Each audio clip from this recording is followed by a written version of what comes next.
Nyatlang ning kalang yanagler pandhan muncar tinon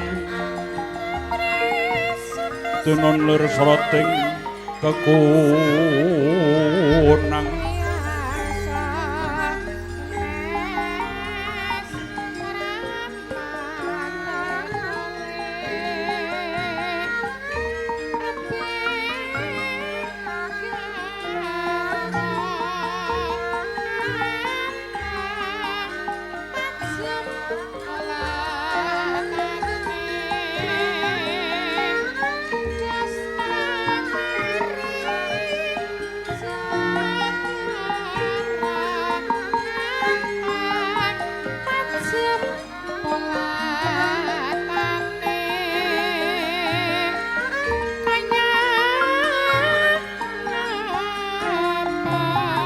surem tanpa padhang kasolan padharing gegono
Handra ingkang puspita rum kasiring samirana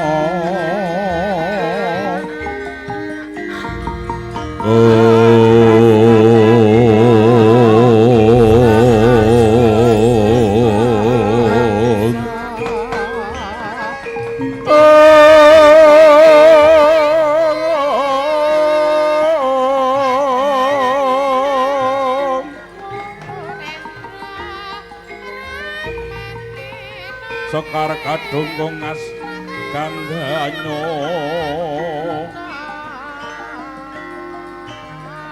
malerana srenaning iyo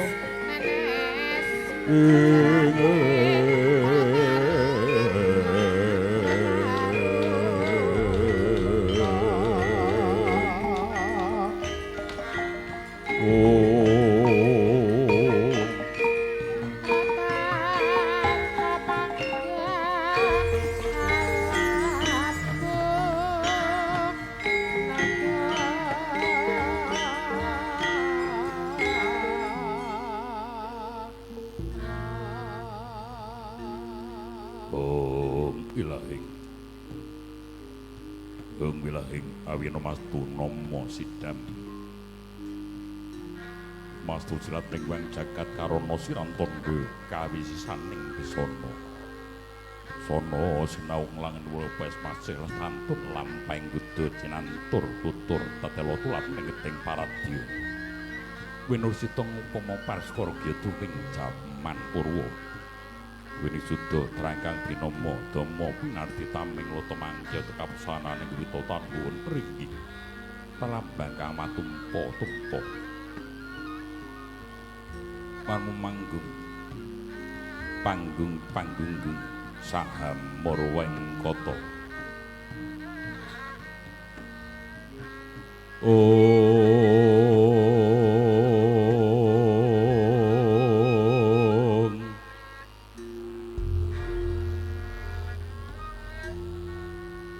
ya surep tata pitana yak sepine swasana sranungak luhuring kagunan yekti ing kunana purwa piraning carita saking Serat Mahabharata nengki tuhu punika jagating wayang purwa ingkang ugi sinebat Ringgit Purwa pramila winasan wayang yekti sasmita wajib sembahyang labet jroning wayang sinumpi wulang ingkang dayane maweh padhang tumraping tiyang gesang ugi sinebataken ringgit awit dukunane Sunan Giri ingkang anganggit awujud serat panggurit sinanggit sarana wirid satemah bangkit dadi carita lunggit Purwa tegese wiwitan sasmita purwaning dumading mercapada kawiwitan Kanjeng Nabi Adam sumawana Ibu Hawa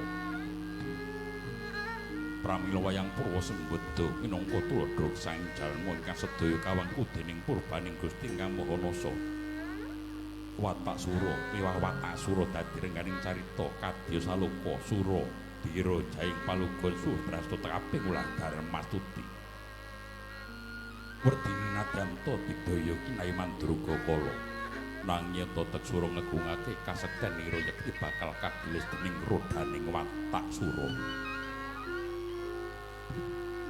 anyar kara hanyarenging Purwa latri senengkalan luhuring kagunan konjuk ring Gusti Kang Maha Suci ketinggal weler minangka Purwa Kakandha hanenggih ateking negari Dwarawati ya negara Dwaraka Kawestri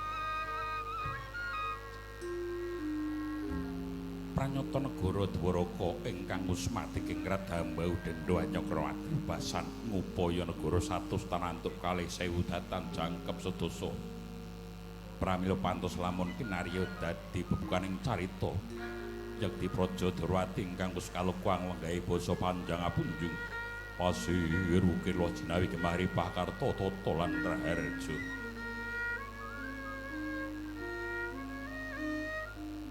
panjang tuku capane arma ambar kuncarane jerutan cepi padhang obore dhuwur kukusi punjung luhur kawibawan labet kaperbawan mapan panengan deman ingkang dumadi saka limang gegatran ingkang minangka dadi tuk sumber sagung hangger ugering kamrajan miwah dadi landesane sagung bebrayan anggayu idaman angisi kamardikan lan nindakake agunging wewangunan pasir samudra wedi ukir gunung mapan pasang rakting praja Dwarawati kawistara mangkaraken arga ingkang pating janggel nganan ngiringaken wana pategalan miwah pasabinan ketingal mangku bandaran kang saklangkung ageng Loh dene gumene subur menapa kanthi nandur sempulur ingkang sinebar hambabar ingkang pinacak merajak karang kitri handadi woi hambit hang wowoi dasar siti ingkang ketemangan warupa kanthi nacepake jodukul ijo royo-royo satemah krembuyung gegodhongane kaya manglu-manglunga wiwit waning krembaka wohane Jinawi murakang sarwa tinuku dol tinuku datan kesuruh awit saka ngrembakaning daya cipta lan daya ripta sagung para kawula sami ambuti daya cukuping jiwa puasaning kang rineka hangrempara ingkang diudi handadi ingkang digarap sami tumarap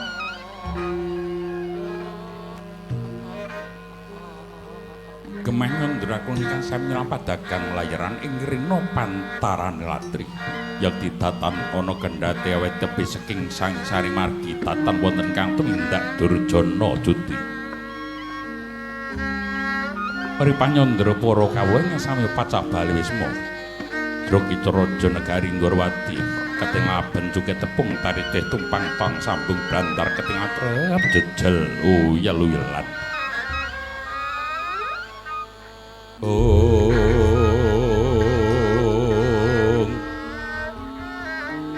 nang parandhi datan ingkang nandhang kirang buga miwawastra awit sedaya sagung kawula samya sengkut gumregut ngupaya pangupajiwa marang pakaryane dewi-dewi dasar agung danane Sri Naranata Negari Dwaraka karta yakti datan kuciwa wangunan ingkang dumunung wonten Praja Ndorowati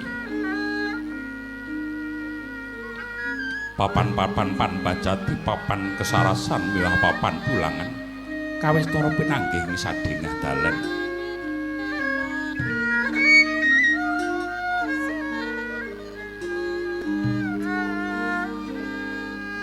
yento wanci rino aglar gilar-gilar yento wanci latri pating kalentar damar-damar ingkang dunung wonten Karang Pradesan satemah asri dinulu saking Mandrawa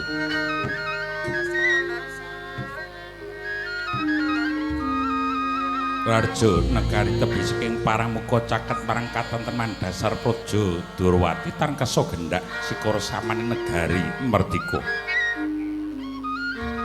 ingkang kaupadya mung guyub rukuning sesrawungan daya dinayen samat sinamadan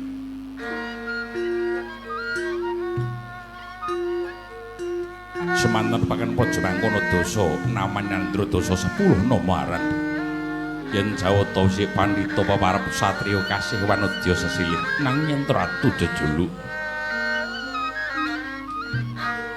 Narpati Negari Dwarawati nang jejuluk Prabu Sri Bathara Kresna Alimurti Sastra semana Sang Padmanaba Raden Narayana Giwang Katon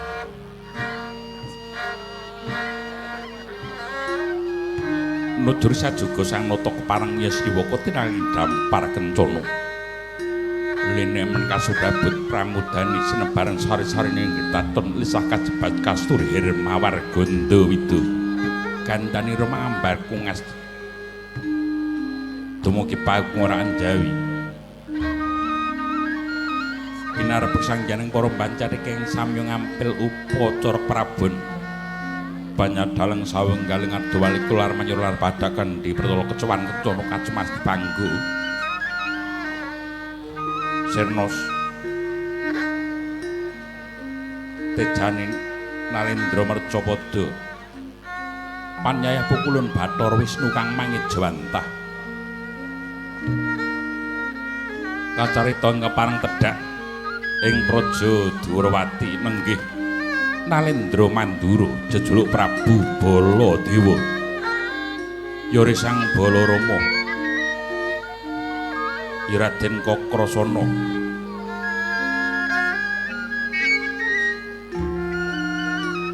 ingkang sanyata dangu dhateng Sabejagung lawan Kang Rayi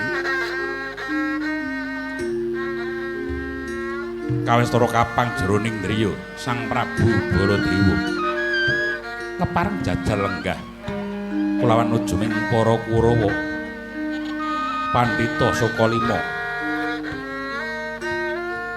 nanging Sang Hyang Durna ya Resi Kumbayana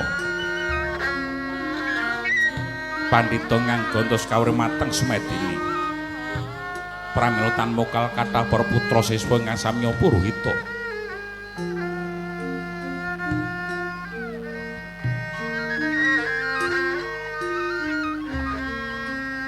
sineba sangyaning para senopati gula-guling yudha Raja Ndrawati Satria Garba Ruci Raden Hari Setyaki Singa Mulang Jaya Tambak Yudha Yuyudana ya Sang Bima Kunting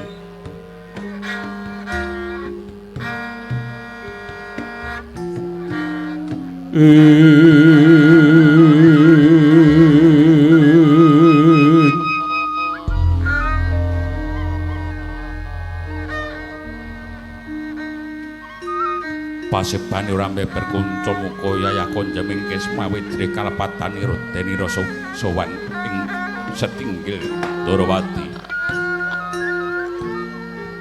tan kantun sowanira sangkan patih Udawa miwasang jaring para wadyabala kang samya gantung sebo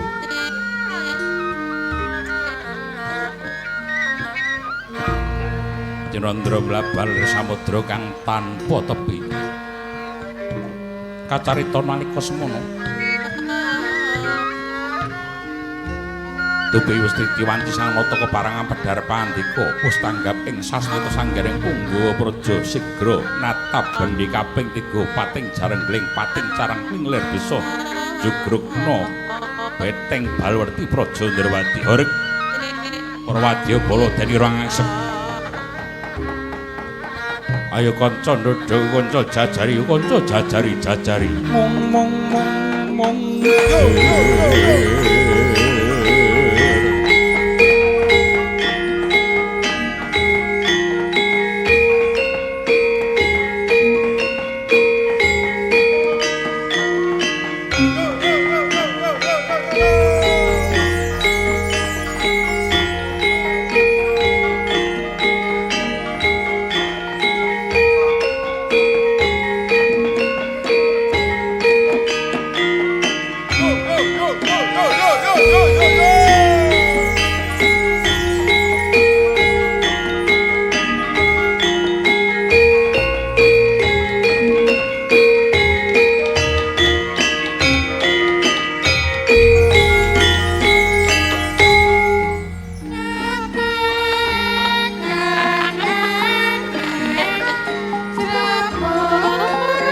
pamuken aku ning lekas lukita linuting itung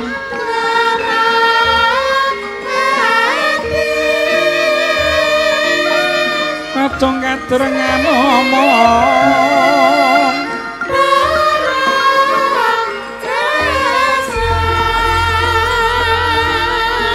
kemangun manah rahayu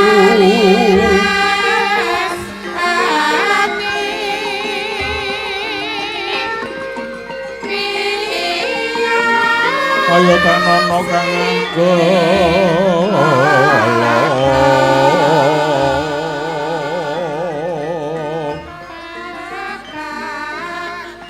gumolong manatu kara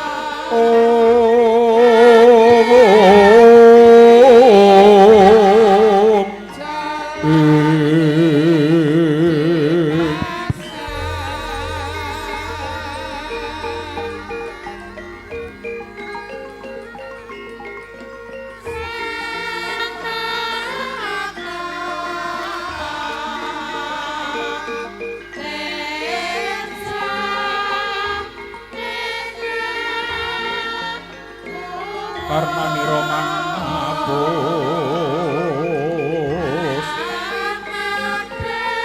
Puspito Mas Temin Banyuwan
Sritinon ing pasewakan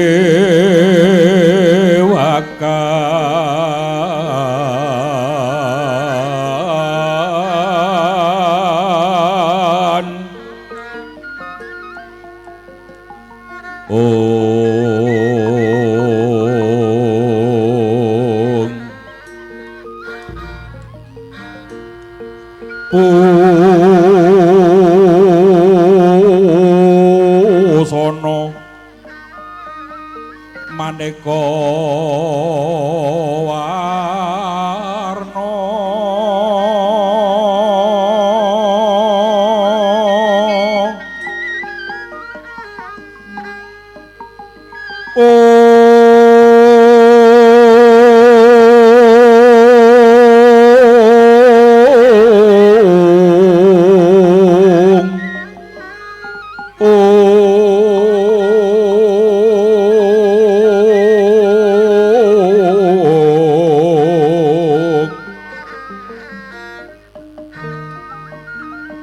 sebab puspiteng udana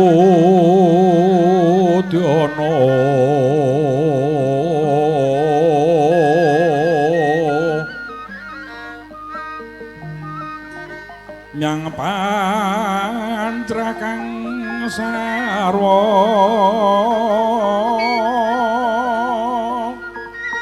rokma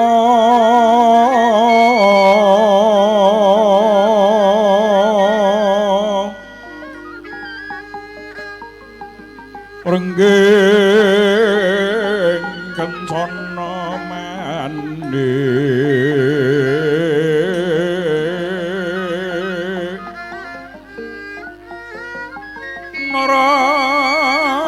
narawata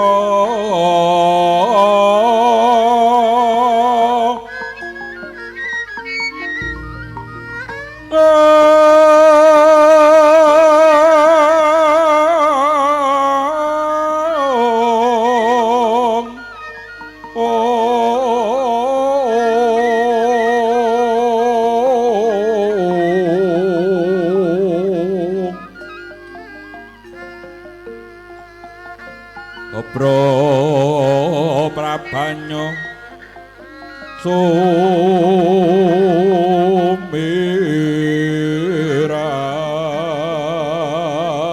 sumirat kumanyaring tejo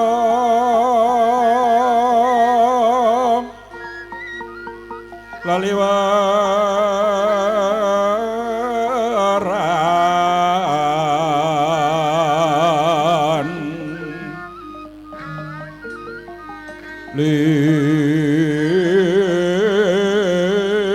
lir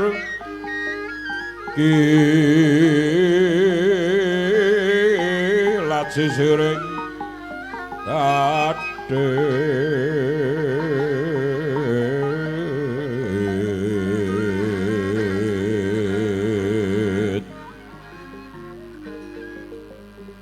wimbo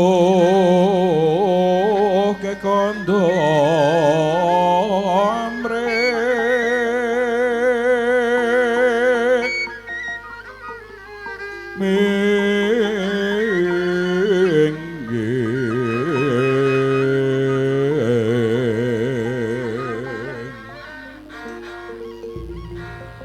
kati uping maruta mando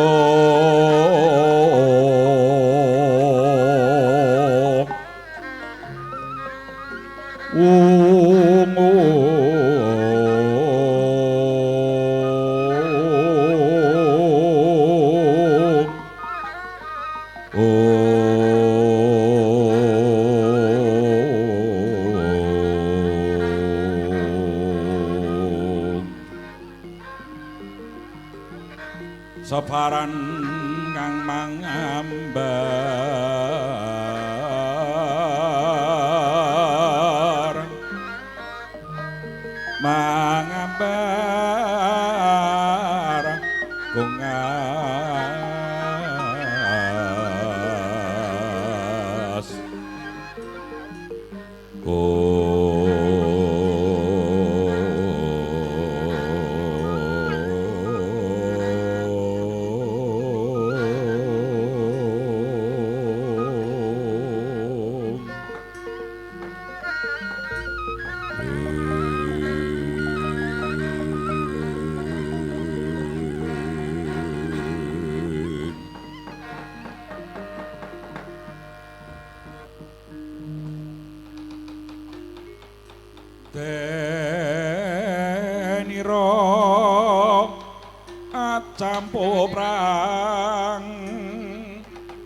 Sri Harjuna Sasra lawan Raden Sumantri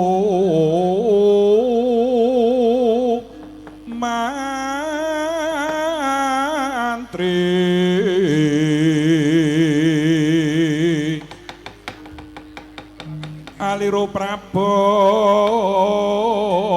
Tanana kasoran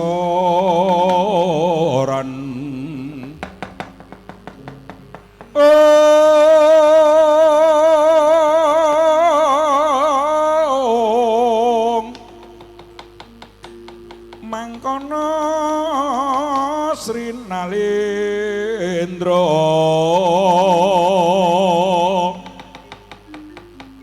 mangunti Wikrama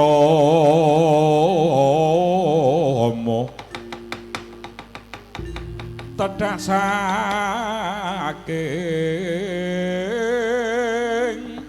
rata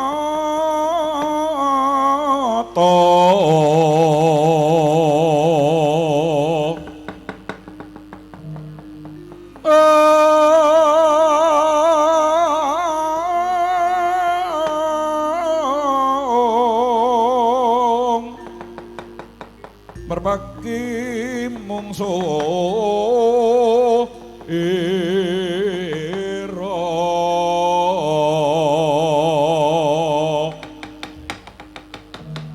dawet ngawiyat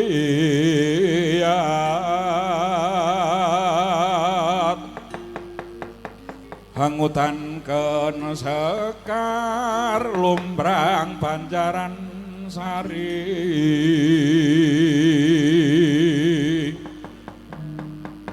sekar lumbrang Banjaran Sari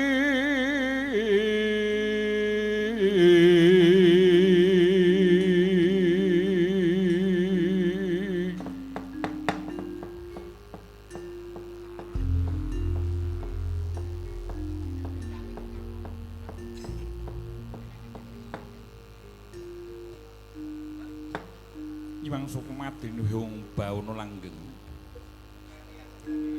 Duh Iwang Agung paring payung mring jiwangga kula miwah Kadang Sentana Praja Ndrawati sumrambah para kawula dasing Praja Dwaraka. Nuwun kawula nuwun sewu-sewu kalapatanipun ingkang rayi diagung pangasami Koko Prabu.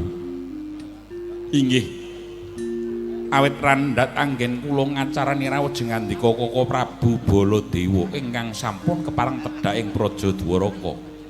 Sasampunipun kepareng pinarak lenggah ingkang kanthi sekeca ingkang rayi ngaturaken pambagya panakrami kunjuk wonten sepaduka Kanjeng Koko Prabu Baladewa.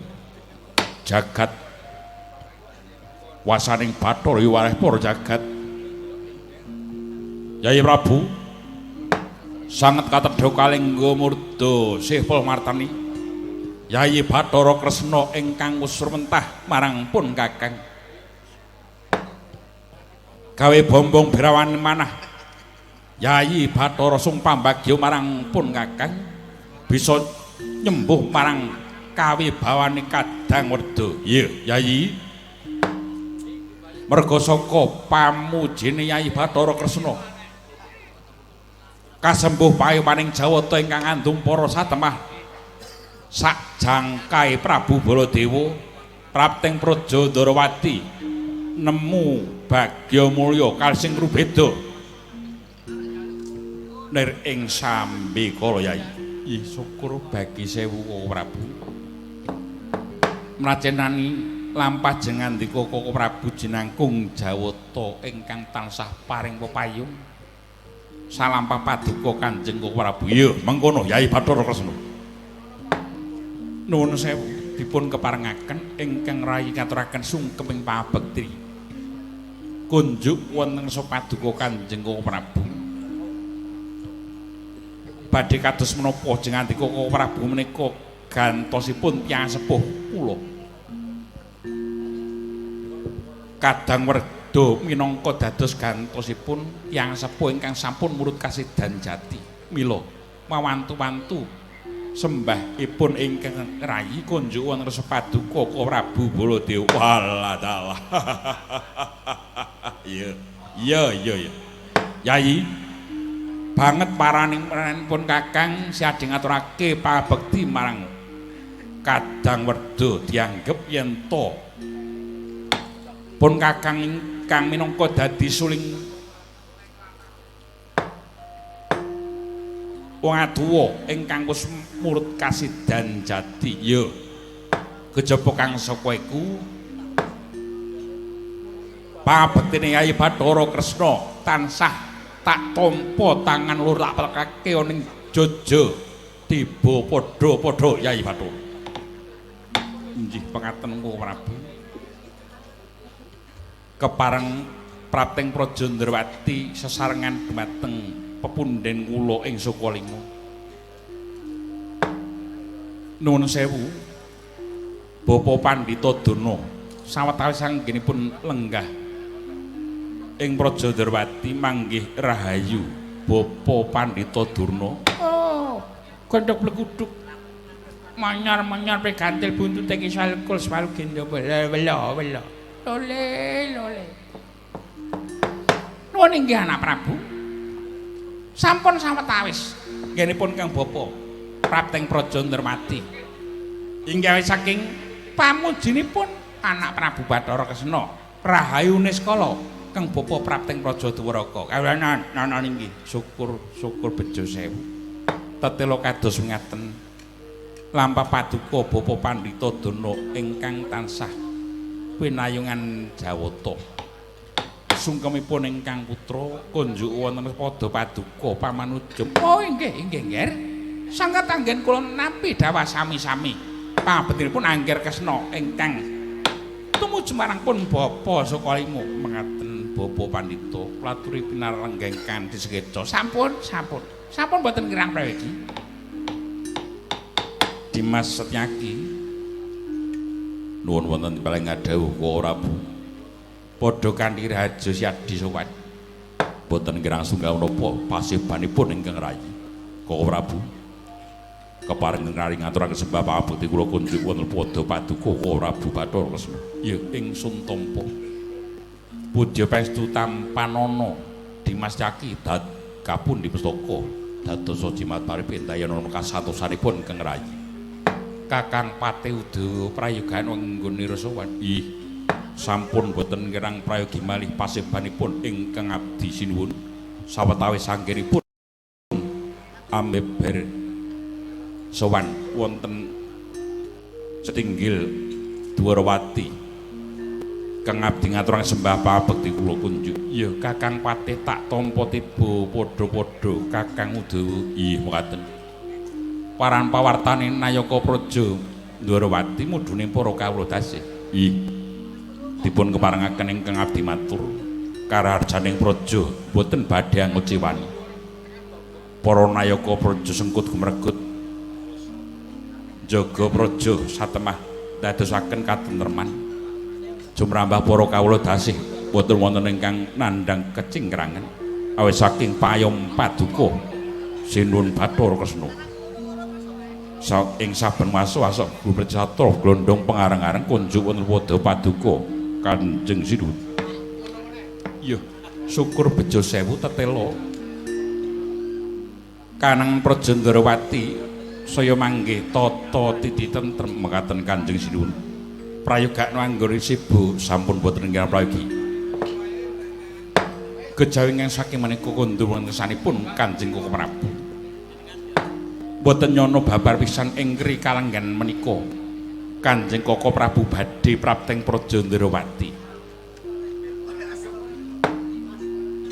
Beneh kelawan padatan ingkang sampun kepareng-paring cecala langkung rumiyin tartantu badhe kula papakan tirata Jaladara kinari nyembuh marang kawibawan paduka Kanjeng Koko Prabu Yayi Bathara Kresna. Bab iku tumrapun Kakang kepara tiba mburi nanging pun Kakang prapteng Praja Ndrawati ingkang tanpa cecala kaya mangkene mbok menawa ora dadi renane penggalih pun Kakang njaluk pangasama Yayi. Inggih boten dados menapa Koko Prabu. Namung wigatosipun ngados pundi ing semu Koko Prabu kita-kita mengku wigati ingkang sinandi tumunten kulaturi ngindik talenganipun ingkang rayi badhe ngangulaken jangga nilingaken karna Koko Prabu. Lah yen to wis dikeparengake pun Kakang ngandharake babagan wigatinipun Kakang prapteng Praja Ndrawati sepisanipun Kakang dasar suwe ora sabejagong lawan Yayi Bathara Kresna rumangsa kapak utawa oneng rasaning galih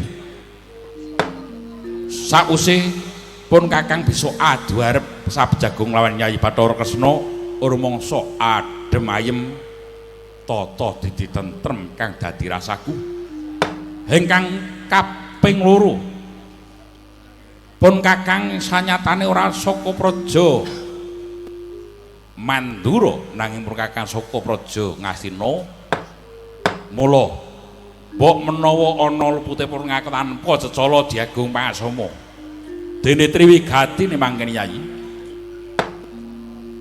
pun Kakang saka praja Ngastina ing kono nang tepi apa kang dadi pamundhute Yayi Duryudana pun Kakang sausé prapteng praja Ngastina sanyata praja Ngastina kaya dene ketaman pedhut ingkang peteng negara Ngastina kalimput ing pedhut sakwuse tak titiprisa jebul pancen nyata ana ingkang nandhang Dukita dene Dukita ingkang sinandhang iki dumunung ana putra Ngastina ya kuwi Sarjakusuma Purnanku. Sausé pun Kakang miji marang Sarjakusuma jebul saya nemen kang dadi lelarane ya kuwi Sarjakusuma. Sakit babakan menapa lelara ingkang sinandhang dening Purnanku Sarjakusuma ya kuwi lelara batin ingkang sanyatane ditambake nandini ora ana sing bisa paring usada. Inggih mekaten ora belah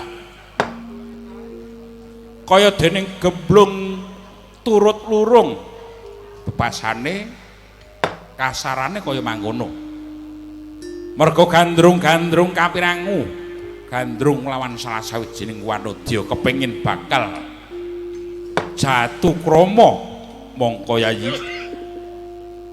sing bakal digayuh Sarjakusuma minangka garwa ora ana likajaba mung putra Ndrawati ingkang aran Wisnuwati utawa ingkang sesilih Dewi Wrantawati. Yayi mula pun Kakang gedarang-darang tekan Praja Ndrawati kepengin bakal ngebun-bun injang Jawa sonten bakal nglamar putramu Wisnuwati utawa Dewi Wrantawati mengkono Yayi.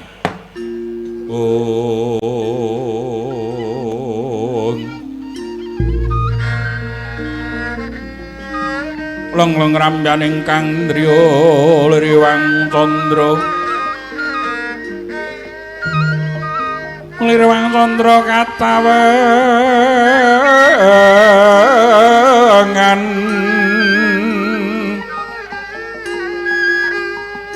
sumu ing ati askang katuritan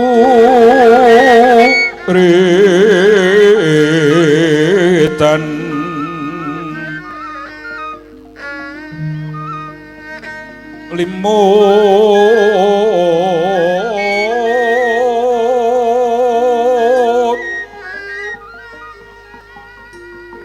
kapyataning rujet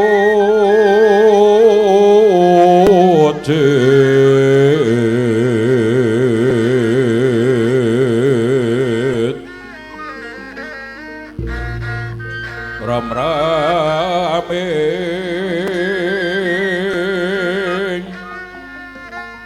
Ndriya mawon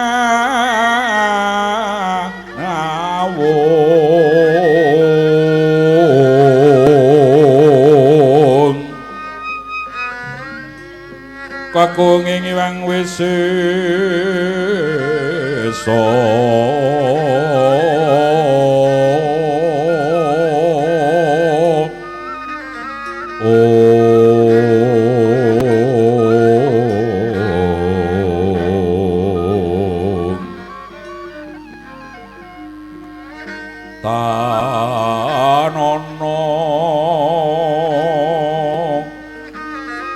kanggo cewa raras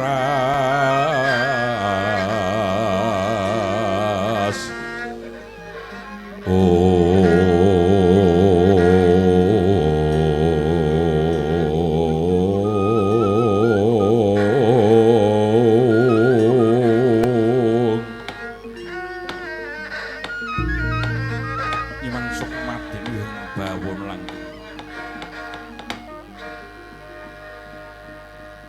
kagiat gura-gurawan tupi nampi pangandikanipun Koko Prabu Baladewa ingkang sanyata dinuta dening Nyai Prabu Duryudana kinen nglamar sekaring Gedaton Praja Ndrawati inggih pun Wisnawati utawi sesilih Dewi Wrantawati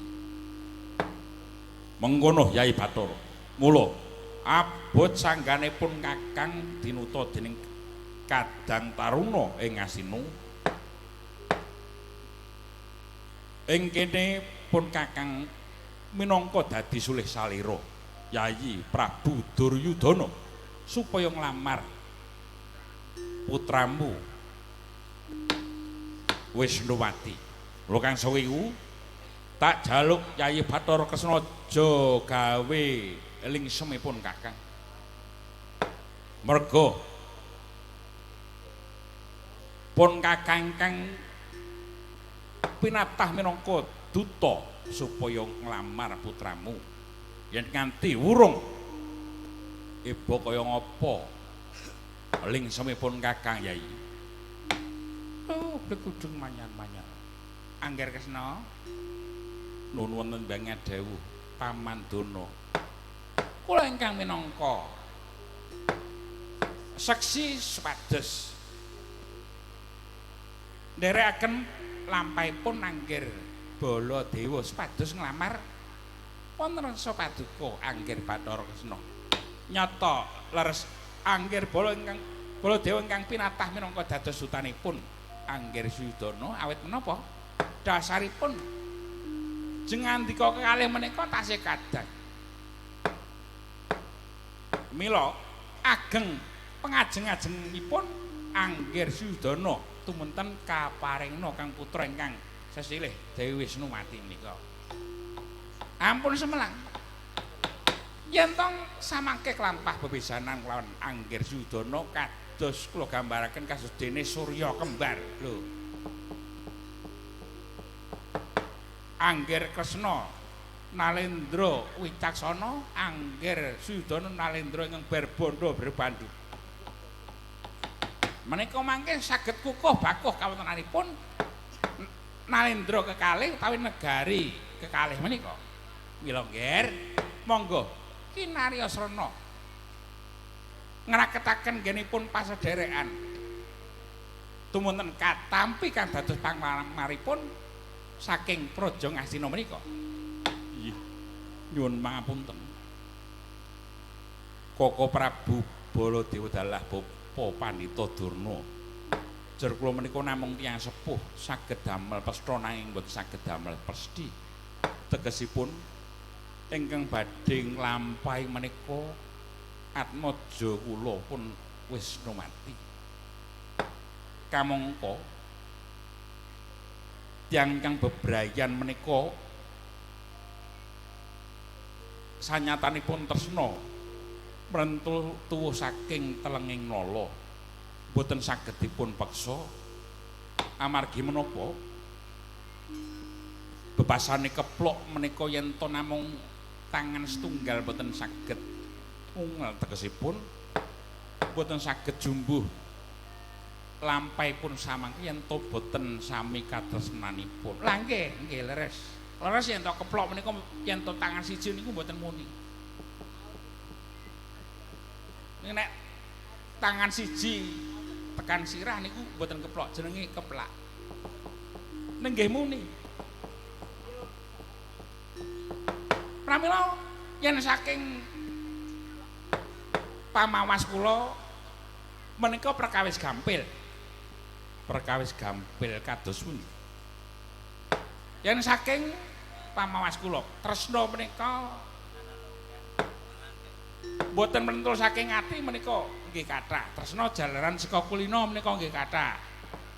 Merga saben-saben ketemu, saben-saben metruk, saben-saben paring pedamelan ngejob barang niku ndadosaken tuwuh rasa tresna. Mila saking menika saking pamanggih kula tumunten katampi panglamaripun badya samangke dereng dipun palakramaken namung dipun panggihaken sawetawis kemawon boten dados menapa.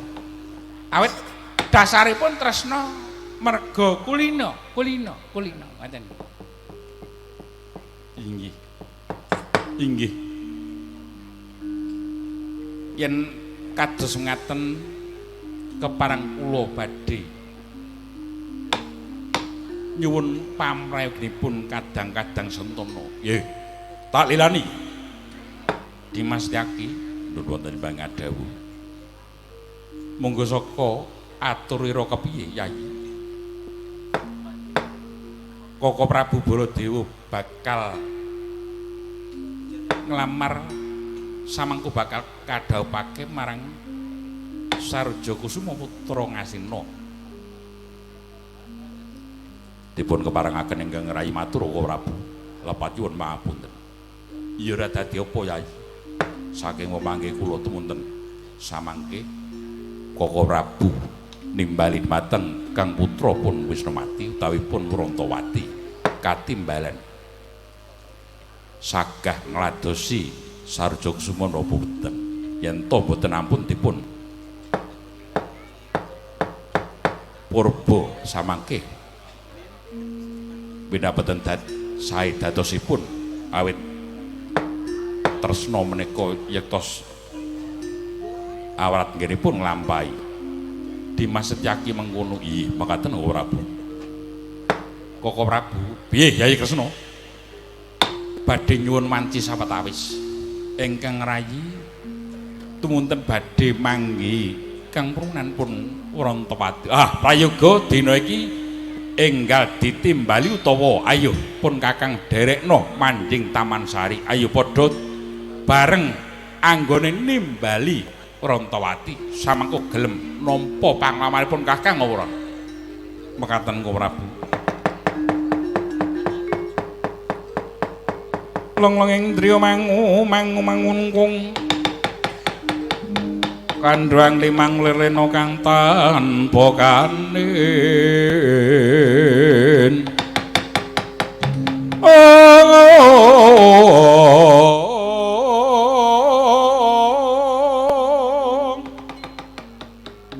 Tantul samangku sang Tyawutama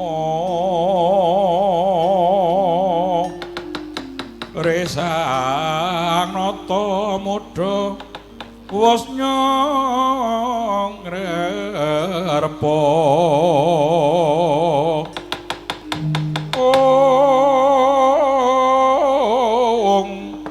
sang nata mudha wis nyangrerepo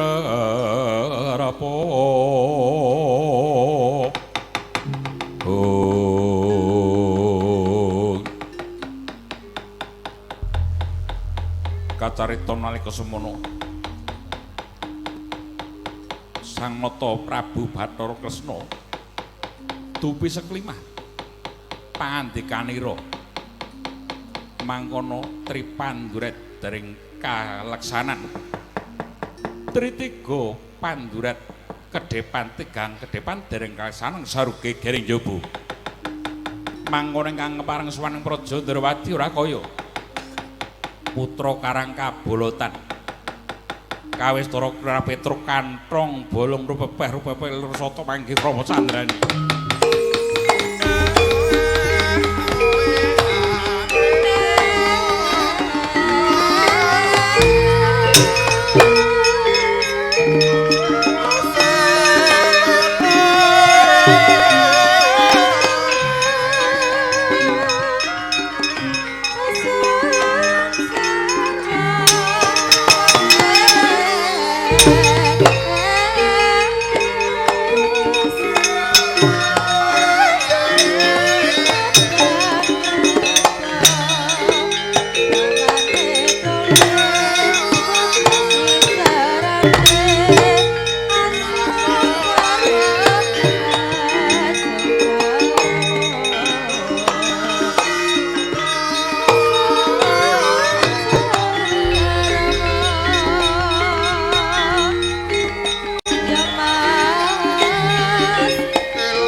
Handra engkang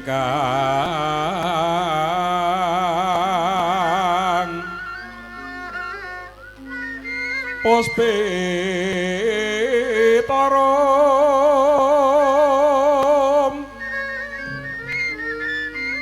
kasiwiring samirana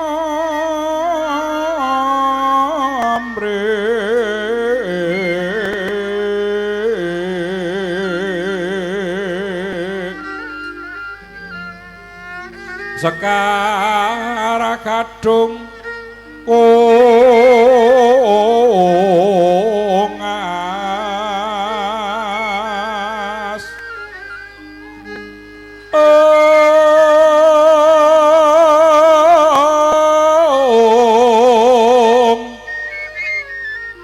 kongas gandanyo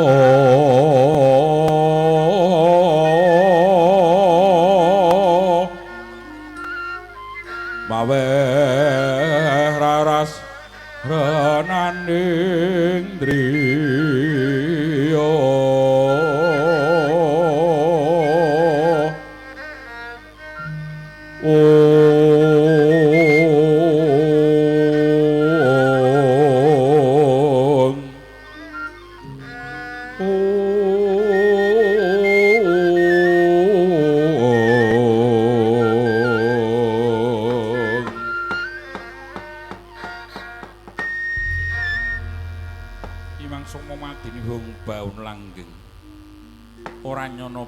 pisan durung paripurna parpatan Agung Raja Ndrawati kedadak sowane Petruk kantong bolong padha kanthi Raharja Petruk kantong bolong.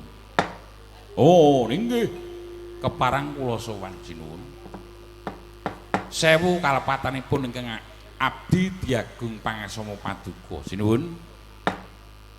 Lulus Raharja tanpa sambikala kula sowan awit saking pangestunipun sinuwun Bathara Kresna kasembuh payoning dewa ingkang tansah paring nugraha dhumateng ingkang abdi pun Petruk. Sungkem pangabekti kula kunjuk sinuwun. Iya, Petruk kantong bolong tak tampa. Ngaturake pangabekti marang Narendra Ndrawati pangestune tampanana Petruk.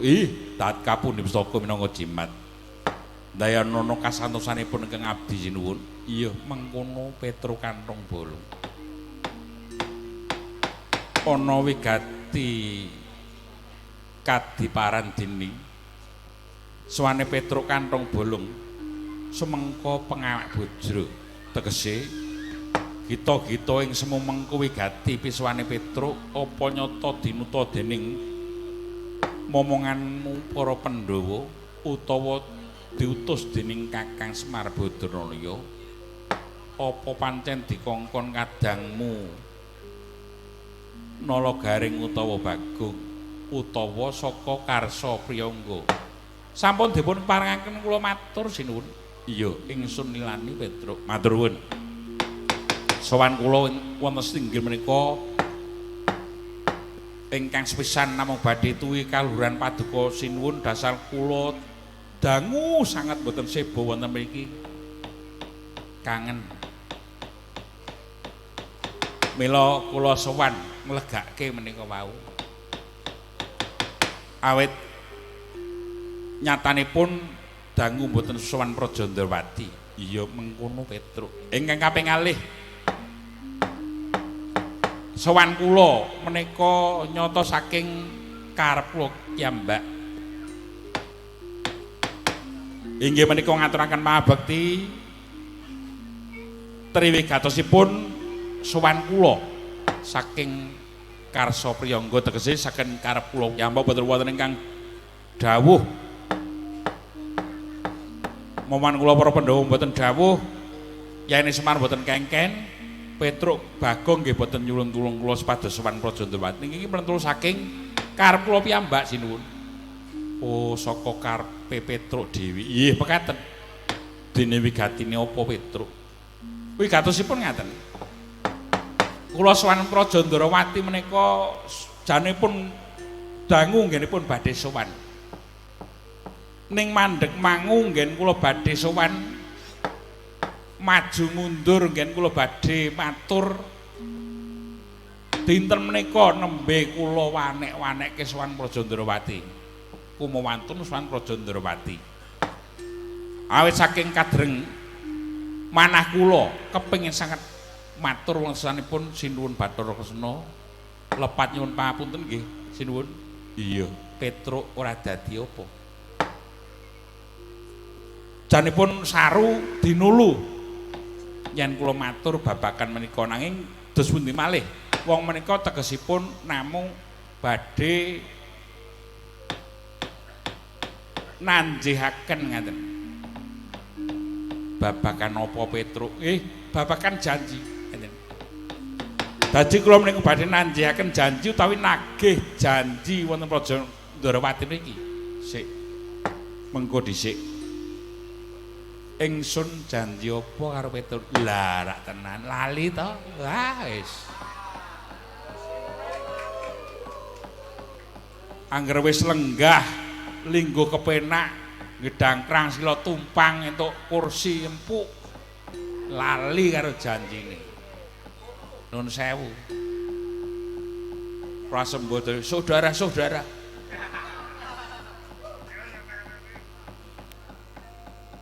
Lah niku. Supe nggih. Ya kabeh mau merga menungso tumitahing merca padha kedunungan ina lali apes. Mula kabeh mau aja dipaitu. Nggih mboten maido, ning kula niku namung badhe napa nggih nagih janji menika kalian ngemutaken yen to menika pancen supe. Nuwun sewu.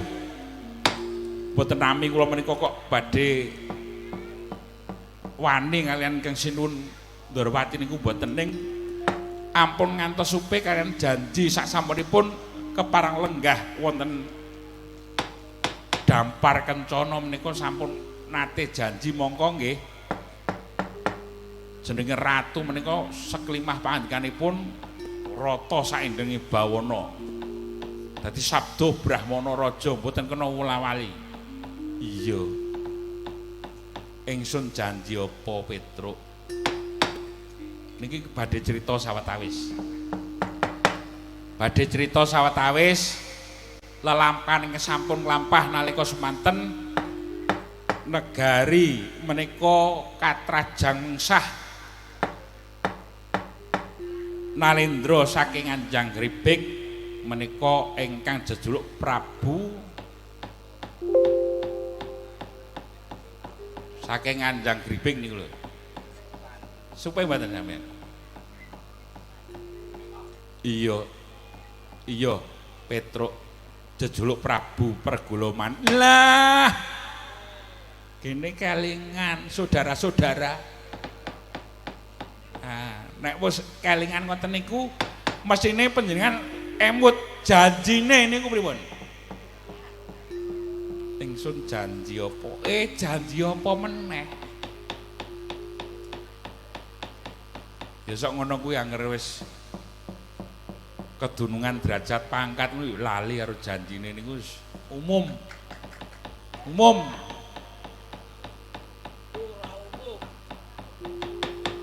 Aku takon ya wis ra digagas, aku takon ethok-ethok lali. Wah. Kacau iki. Iya. Nyatane ingsun lali Petruk. Ya, yen pancen panjenengan supe saestu Nalendra Anjang Gribik Prabu Pregula Manik menika ngraman Sinuwun Kresna paring dawuh dumateng kula Petruk iki tandinge rono kejaba mung kowe Petruk. Lah napa kula saged? Wong kula niku namung derajate panakawan, derajate wong aceplik, wong cilik. Petruk iki tandinge mung kowe, yen to kowe iso gawe tentrem, iso ngalahke Prabu Pandhu Pergula Manik. Sesuk kowe bakal tak paringi nduk Praja Ndarawati. Lho, nek kondhok ngen kula kathah, kula ternak. Ayam petelur. Kula nanjaken tegese pripun? Sesuk tak pek mantu Petruk. Nah niki. Nek kondhok nggen kula pabrik. Ngersake ndok leher ten nggen kula. Ning kula nanjaken babakan menika sanyatanipun Sinuwun Kresna badhe ngundhut mantu Petruk. Lah niki nuwun sewu, kula badhe nagih janji, ngeten. Dadi Petruk bakal mboyong putraku. Nggih, kula sowan niku pun kula petang lan kula petung sowan Praja Ndarawati. Kula bidal mawon ngangge jam sing tempuk. Lah niki kajenge saged dados atur kula dipun tampi ngaten lho. Ya. Yen to Petruk bakal mboyong putraku miliya. Putraku Samba apa Setyaka sing bakal dipondhong. Wit. Aneh toyak iku. Wong arep mondhong putri kok kon mondhong Ndara Setyaka apa Ndara Samba. Sing kula suwun niku putra putri ingkang sesilih Dewi Wisnuwati utawi Dewi Wrantawati menika sinuwun. Oh kaya ngono Petruk. Nggih. Mila sowan kula seru kanthi panyuwun kula supados katampi kang dados atur kula. Katampi panglamar kula netepi janji nalika semanten sinuwun. Kados ngendika Prabu Baladewa sanyatanipun Petruk kantong bolong nyarengi kersanipun kok Prabu Baladewa linggo sing penak tak papakne Petruk iki. Jojo muntap lir kinatap kumedhot padoning ladi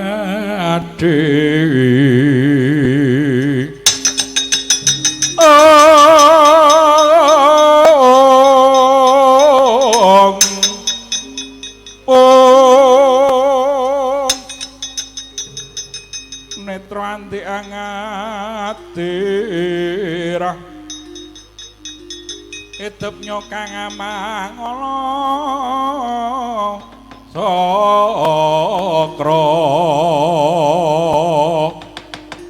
wadananira mranang lir sekar ora wari sinumet mrang sekedeng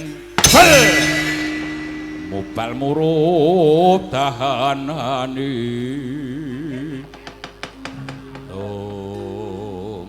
kake bedakan iblis anak keranjingan setan Petruk kantong bolong Sinun Mandura lenggah yo sawetara aku jajar Nyai Bathara Kresna apa mripatmu ora melek apa kowe ora weruh nggih kula weruh mung plerak-plerok ora mbagekke nuwun sewu engkang lenggah wonten mriki riyen pundi? Lah ya dhisik Baladewa. Nah. Nuwun sewu. Yen rumiyin Sinun Mandura nggenipun dumunung wonten Praja Ndramati kula tiba keri lesowan kok kula mbagekke wilujeng Sinun Baladewa ya nek ditampa nek ora malah kula wirang. Sing kudu mbagekke riyen niku nggih panjenengan. Petruk do slamet 5.000 Petruk Doraharjo 10.000 ngoten. Ah kok le gujit. Gujit niku napa? Kowe sanen Praja Ndramati. Ujubmu bakal nglamar Wisnuwati Purnanku. Yo, ya ngono apa piye? Nggih. Nuwun sewu. Kula menika mboten kok kumawani nglamar menika tanpa dasar menika mboten. Awit kula menika nggih ngrumaosi kula menika tiyang cilik, tiyang aceplik. Ning kula namung nanjihaken nagih janji ingkang sinuwun Praja Ndramati wau. Petruk tak kandhani. Yen to sedyaning ayun Petruk arsa nglamar Wisnuwati Purnanku ing kene wis ora bakal ditampa sebab luwih dhisik Baladewa nggone nglamar Dewi Rantawati bakal tak dhawuhake lan Purnanku Sarja Kusuma. Oh. Sinun Baladewa rawuh menika ugi nglamar. Iya, apa kowe ora ngerti? Nggih dereng ngerti. Badhe dipun dhawuhaken lan Purnanku Sarja Kusuma. Itu. Ayo melas Rantawati. Didhawuhke wong karo wong ora genep. Dange rada ngene. Ngopo kok tanganmu tauti? Mboten gatel kok niki. Bathuk kula. Mula kang saka iku Petruk, dina iki kowe kalah dhisik. Bali dina iki. Nuwun sewu. Babakan menika gumantung kang badhe nglampahi. Sinun Bathara Kresna gagungan putra Wisnuwati tau Dewi Rantawati menika ingkang badhe nglampahi. Kantun bejane Sarja Kusuma apa bejane Petruk ngaten. Loro siji pesti loro jodho telu tibaning wayu menika kula lan panjenengan niku mboten ngerti ngaten. Ngaten. Badhe dipun aling-aling Gunung Pitu Segara 8 nek pun jodhone niku mboten badhe kulang merga. Niku saestu.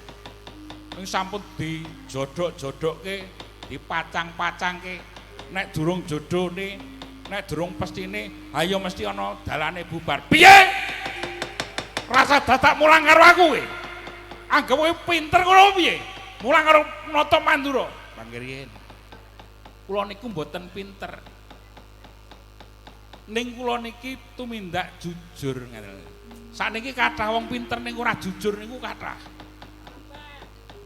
wong pinter kok nggo gawe minteri wargane ngminteri masyarakat niku kathah ning kula niku golek wong jujur kaya kula sing angel najan kula niku wong ora pinter ning kula jujur ngeten kula suwar mriki namung badhe nanjiaken piye kowe gelem bali apa ora iki mboten Petro kowe ki mbok ngalah rasa dadak kekan rembug mbok ya kowe iki eling kowe iki wis tuwa sapa iki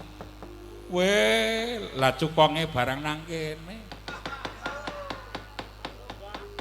padake cukong aku kowe dina iki wis kalah dhisik Petro dina iki kowe kudu bali panjenengan melu-melu perkara niki rasa melu-melu sampeyan iki jane wong liyan brayan rasa melu-melu ora melu-melu piye aku iki dadi nuju ming para Kurawa ning asline udu wong Kurawa to asline wong Sabrang niku to putrane Prabu Baratwaja nggih napa mboten ngejawa dugi mriki sampeyan niku jane ora iso apa-apa ora iso mabur ora iso tekan tanah Jawa nek ora ditulungi jaran sembrani mabur ngeterke Durna tekan tanah Jawa jane lakune 3 dina tekan ning dadi seminggu mergo nang kono kudu ubeng-ubengke nganti turu sampean le turu nganti mundur-mundur kena dadi jenenge Durna prek ra rembugan parang ngonake bojoku jarane omong dadak mbuka sejarah pun saniki kersane priye saiki mung kari ana dalan kowe gelem bali apa ora mboten purun wangsul kula purun wangsul yen to sampun gandeng kuncung lawan calon bojo kula Dewi Rantawati piye ora minggat gantol nggo putar dening aku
wonten Mbang Adawu maju ana atur sing kepiye bardhe nyuwun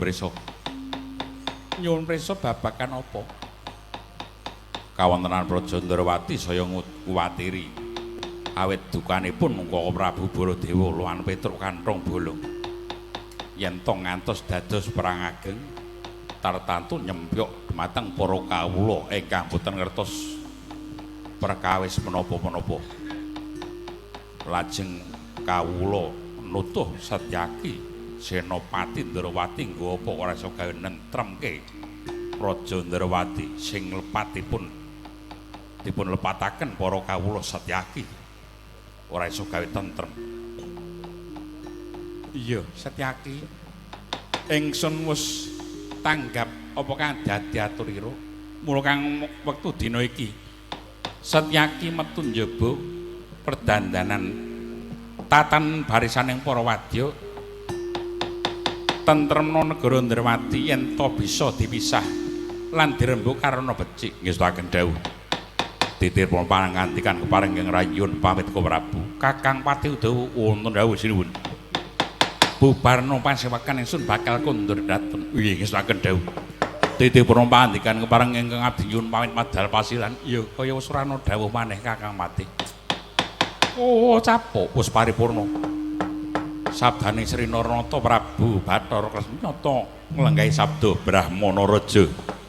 Sabdaning Brahmana yektitan kena wolawali pangandikan Nalendra Warata mring para kapulusan negari. Nalendra saka ndur Datulaya. Dasar Nalendra ingkang netepi dharma netepi pangandika yekti datan cidra ing ubaya.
pakai kemerdekaan.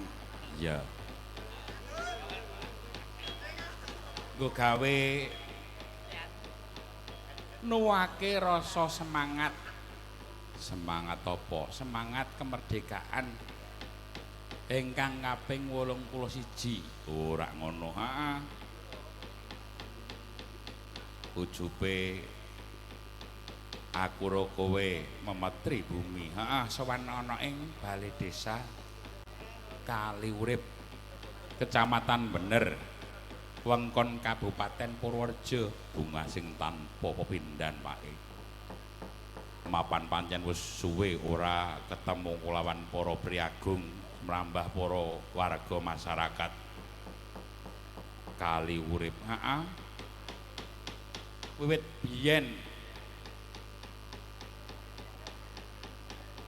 Swargi Rama Hadi Widodo kuwi ya nate lengganan sowan rene. Iya. Aku ya wis nate sepisan sowan rene. Nganti keletan pirang-pirang taun ora sowan rene meneh iki. Bungah sing tanpa upama iso sowan maneh. Ketemu kelawan para priagung semrambah para warga masyarakat Desa Kaliurip, Kecamatan Bener. Iya. Aja turu sore kaki